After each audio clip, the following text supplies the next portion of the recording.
Hey guys, so today I want to talk to you about the one big problem I have with the live action Ghost in the Shell movie that's coming out. And it's not the casting, which might surprise you because when the live action Akira movie came out and they announced that they were going to change it from Neo Tokyo to Neo New York and change the entire cast and whitewash them so that Western audiences could understand what was going on, I was pissed. And I went on a rampage on Twitter and Tumblr and my Facebook and all the blogs that I write and everything. I had to let it out. I let it out, and it was awful and terrible, and it was so bad, and everyone agreed that the project has now been shelved, and hopefully it stays on that shelf and just whittles away, because sometimes you don't need to make a movie about a thing. But that's not the problem I have with the Ghost in the Shell thing. I'm not really mad that Scarlett Johansson took this role, because I think until they give her a Black Widow movie, she's just going to keep doing movies where she gets to kick people's asses. Hey Scarlett, do you want to play a cyborg cop who gets to hack into people's brains? Oh yeah, and in the end, at the last scene, you get to tear open this massive tank with your bare hands. Who the hell wouldn't sign up for that? That's an amazing job. That sounds like a really fun role. And I understand the knee-jerk reaction is, oh, she's not Asian. She can't possibly play Makoto. And in this case, I think that's not entirely correct. Like, I know early on I jumped on and I was like, oh, hey guys, there's Rinko Kikuchi. She's right here. Mako Mori. Why don't you just make her Kusanagi?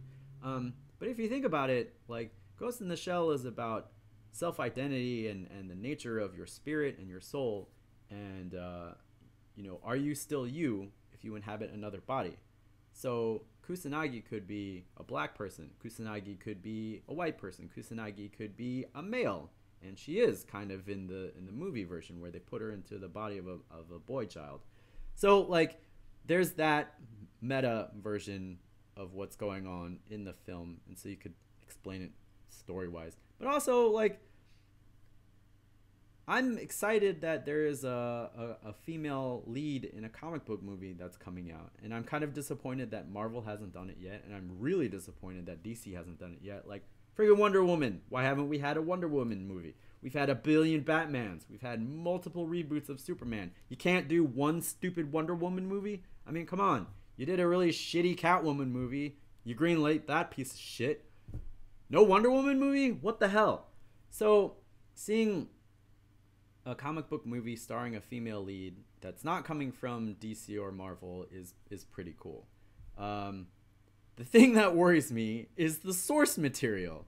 If you read the manga, it's pretty dense. Sure, there's one layer where it's a cyborg cop hacking into people's brains and kicking the shit out of stuff, but there's this other part where it's all like, it's kind of like a existential term paper on the nature of self and what it means to have a spirit or a ghost and all that kind of stuff.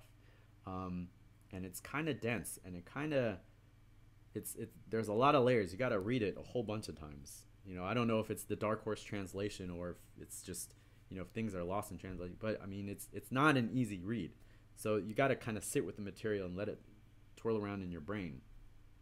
The second volume of the manga is from the period in Masamune Shirow's art, which I like to call his lemon tit phase. Ghost in the Shell 2 has more to do with lemon tits than it does with existentialism or the knowledge of self or being or any of that crap. So don't read that. Unless you like looking at lemon tits, and if that's your thing, I'm not going to judge, because some people like drawing lemon tits, and clearly he's making a decent living drawing lemon tits. So there's a thing. But, if you don't like looking at lemon tits, maybe that's not the manga for you.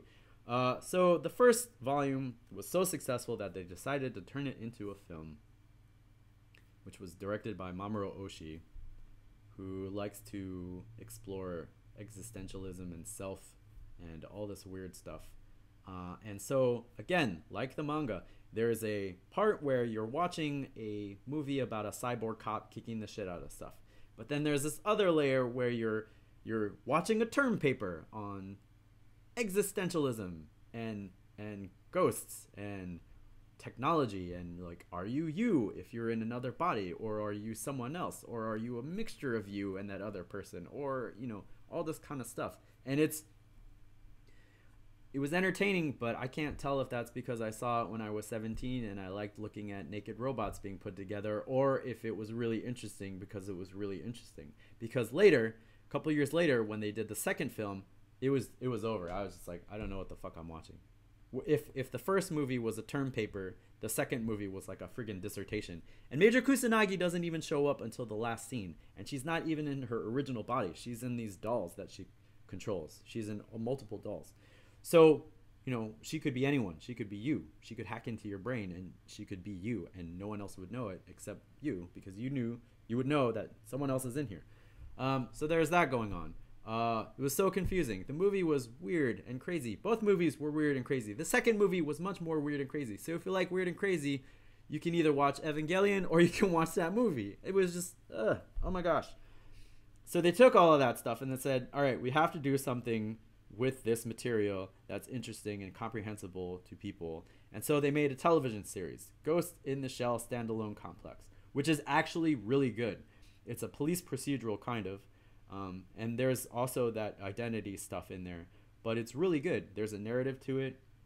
You can follow along. You can even follow along the philosophical bits, because you don't have Bateau and the Major sitting on a boat looking at each other and talking for 20 minutes in the middle of your action film.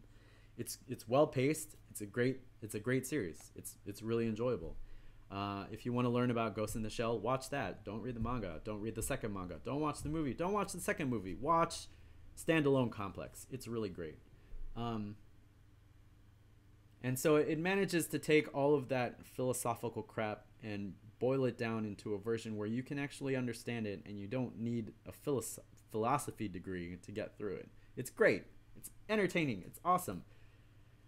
From everything we've heard, that's not what they're basing this movie on. They're basing it on the manga, which is, oh my god. So, action films in Hollywood, action films in this country don't exactly do philosophy very well. I guess the closest thing we've had was the Matrix film, and the first one did a great job of blending action with philosophy. I thought it was really interesting. The second and third one try to hammer it home into your head because apparently you didn't get it the first time around. And that's kind of the way action films in this country go. Like, if there is any philosophy to be had, they kind of hit you over the head with a hammer.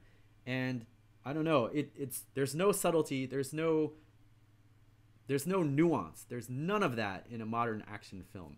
And so I have a really bad feeling that what they're going to do with Ghost in the Shell is just focus on the robotic aspects, and that she can hack into people's brains, and that she can punch tanks because she's a robot and an android and all of that stuff. And they're going to miss this other confusing layer, which, as confusing as it is kind of integral to the entire Ghost in the Shell thing. It's a mess. Like, the manga is a mess. The movies are a mess. The anime is less of a mess. But, like, and now we're going to put this live action thing in it. I don't see it going well for anybody. Like, it doesn't matter who you cast in this thing, because it's going to be a big tub of mess. And if it's not going to be a big tub of mess, if they forget all of that philosophy, if they forget all of that existentialism, and just make it a cyborg cop movie, just make a cyborg cop movie. Like, don't bother calling it Ghost in the Shell. Just make your action-packed thing where she gets to punch things and turn invisible with her cloak. Like, that's cool. I will watch that. I will watch Scarlett Johansson punch things with her robot fist. That's awesome. It doesn't have to be called Ghost in the Shell. And I don't think that there's enough of a Western draw. Like, I don't think Ghost in the Shell is that big a hit here anymore. It's been a while since Standalone Complex is on.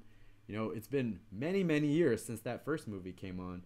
You know, I don't think your audience is here. I mean, sure, people will recognize the name, but, I mean, you know, you cut a good trailer for a cyborg cop movie, you probably get the same amount of audience, you know.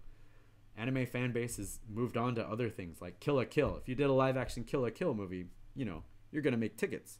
Live-action Ghost in the Shell movie, I don't think the fandom is rabid enough for it that would care. So, the source material. Very confusing. Even now that I'm an old-ass man and I go back and visit some of it and I actually can think about things, it still confuses me. Maybe it's because I'm an artist and I draw pictures and I'm not so clever. But, you know, it's really confusing, and I don't trust the producers with this material. Scarlett Johansson as Makoto Kusanagi, sure, you know, punch things with a robot hand, great. Talk about philosophy, that's great. I think you could do it. It's great. But yeah, source material has me very worried about the direction of this project. So that's it for me. If you have thoughts about Ghost in the Shell, the live action version, if you are pissed about the casting, please let me know in the comments of where you see this. I'd like to hear your opinion. And that's it for now. All right, thanks. Bye.